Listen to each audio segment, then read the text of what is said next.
Nah, bapak-bapaknya lagi mengikuti bapak-bapaknya lagi, terus turun-temurun. Makanya kebodohan itu harus diputus. Kartos.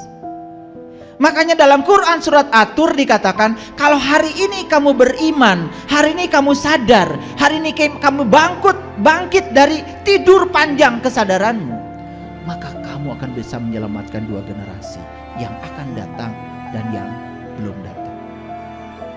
Suka baca surah Yasin kan? Litundiro qaumam ma undiro abauhum fahum ghafilun. Sering gitu kan? Tapi ngerti nggak? Pengen nyubit saya tuh sama kalian itu. Bolak-balik baca itu, bolak-balik. Satu ayat pun sampai nggak ngerti. Jadi para rasul, para nabi itu sedang disuruh oleh Allah untuk menyampaikan kepada kita semua, ya, bahwa aku hanya bisa memperingati kamu yang ikut peringatan. Itu maksudnya. Yang ikut, yang gak ikut, yang gak bisa diperingati. Makanya beruntung kalian ikut, karena aku bisa memberikan peringatan. Tentu saja saya bukan siapa-siapa, saya hanya menyampaikan ilmu yang disampaikan oleh para rasul dan para nabi. Semoga berkah. Nah, ada kata-kata berikutnya, litundiro qaumama ungdiro abauhum fahum ghafilun. Karena peringatan ini gak pernah disampaikan oleh bapak-bapakmu, yang membuat kamu jadi lalai. Itu maksudnya.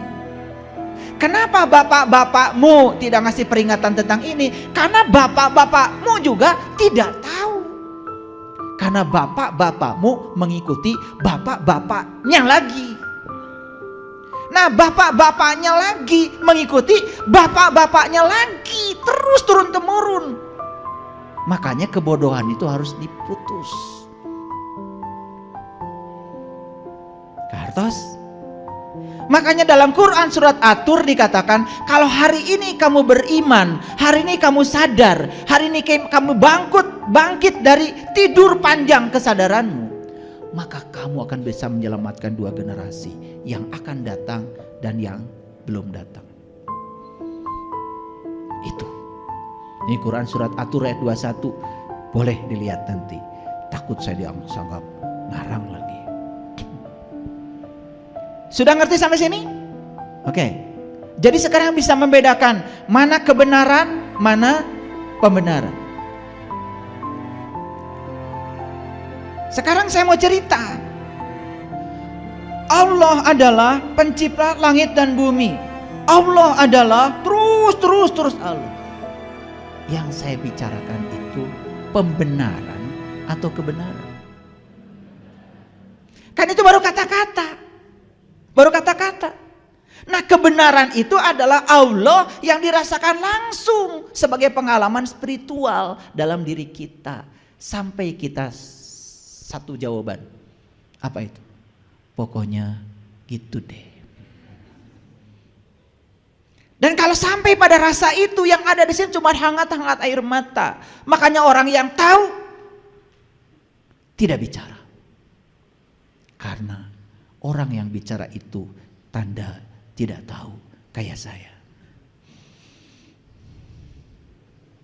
Banyak yang menceritakan Allah di masjid.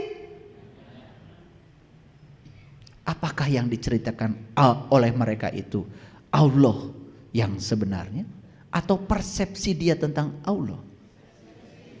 Pembenaran atau kebenaran? Sudah bisa membedakan ya sekarang. Sudah bisa membedakan. Maka Allah bilang, aku bersamamu, lebih dekat kepadamu daripada urat nadi lehermu. Allah hanya ingin rasakan kehadiranku setiap saat, rasakan keberadaanku setiap saat. Bahkan aku tinggal dalam seluruh sel dalam tubuhmu, dan tidak ada satu sel pun dalam tubuhmu yang tidak ada kehadiranku. Sudah bisa merasakannya? Kenapa belum? Karena pikiran kita masih berisik, masih menghakimi, masih terjebak benar salah, masih terjebak baik buruk. Itu saja. Makanya belajar untuk melampaui dualitas. Makanya dalam Quran dikatakan, aku telah menunjukkan dua jalan loh kepadamu. wa hadainahu najdain. Tapi Allah bilang, jangan pilih salah satu. Fala aqtahamal aqobah, cobalah jalan mendaki. Fakku raqabah, dan bebaskan kamu dari perbudakan. Perbudakan apa? Perbudakan benar salah, baik buruk, itulah perbudakan. Dan kita setiap hari diperbudak oleh itu. Begitu orang lain bilang, wah dia itu anu-anu, kita ikut membenci. Padahal kita tidak tahu. Begitu? Sepanjang pikiran kita masih dididik seperti itu, saya kasih tahu sama kalian semua, kita tidak akan mencapai keheningan yang namanya hening cipta. Dan kita tidak akan menemukan realitas kebenaran dalam diri.